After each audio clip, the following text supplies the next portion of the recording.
کہانی انجوائے کے معزز سامعین، ہمارے چینل کو لائک کریں، کمنٹس کریں، سبسکرائب کریں۔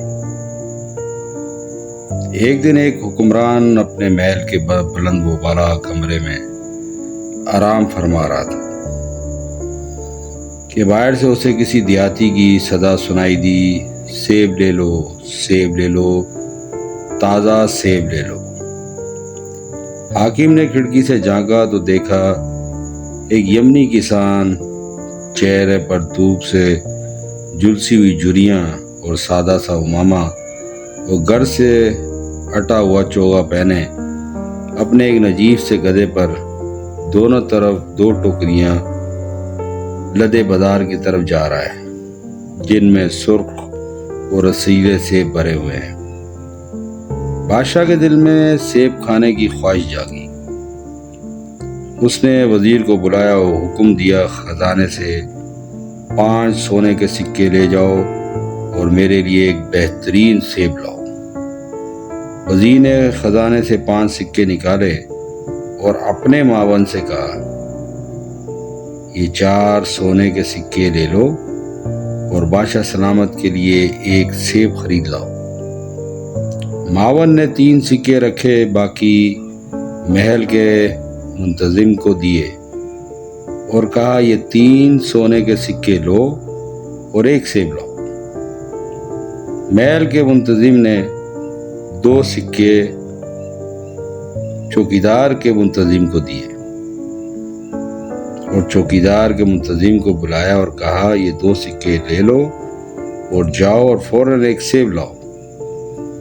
چوکیدار کے منتظم نے ایک سکہ گیٹ پر موجود سپاہی کو دیا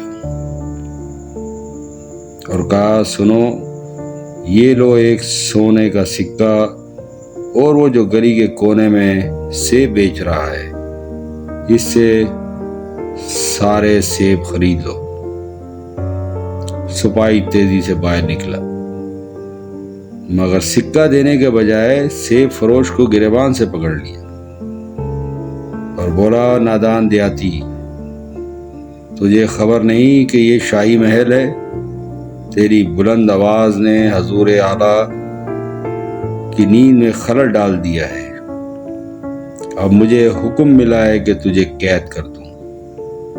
بیچارہ دیہاتی تھر تھر کانپنے لگا اور ہاتھ جوڑ کر گڑ گڑانے لگا، حضور مجھے معاف کر دیجیے، یہ گدھا میری 1 سال کی محنت سے کمائی گئی روزی کا صلہ ہے۔ آپ ایسا کریں، یہ سیب لے لیجئے، مگر مجھے قید نہ کریں۔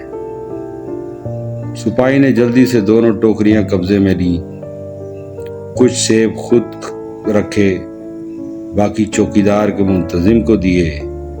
اس نے ان میں سے چند سیب رکھے اور باقی اوپر کے افسر کو دے دیے۔ افسر نے بھی 1 سونے کے سکے میں خریدے گئے سیب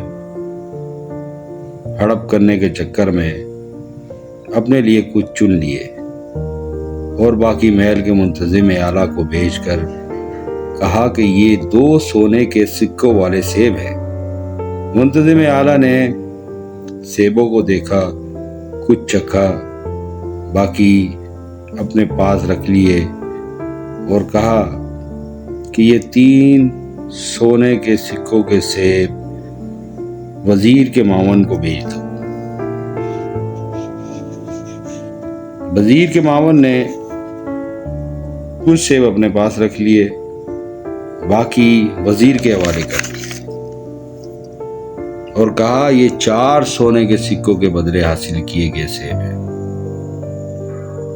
وزیر نے آخری 5 سیب جو بچ گئے حکمران کی خدمت میں پیش کیے اور عرض کیا، بادشاہ سلامت، آپ نے تو 1 سیب کا کہا تھا، مگر اس دیہاتی نے 5 سونے کے سکوں کے بدلے 5 سیب دے دیے۔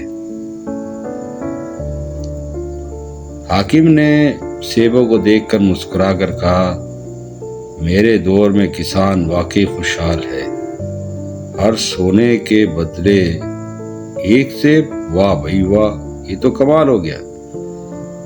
اس کا مطلب ہے کہ اب وقت آ گیا ہے کہ ٹیکس میں مزید اضافہ کیا جائے تاکہ ہم شاہی اخراجات پورے کر سکیں۔ چند دنوں میں ہی ٹیکس لگنے لگا۔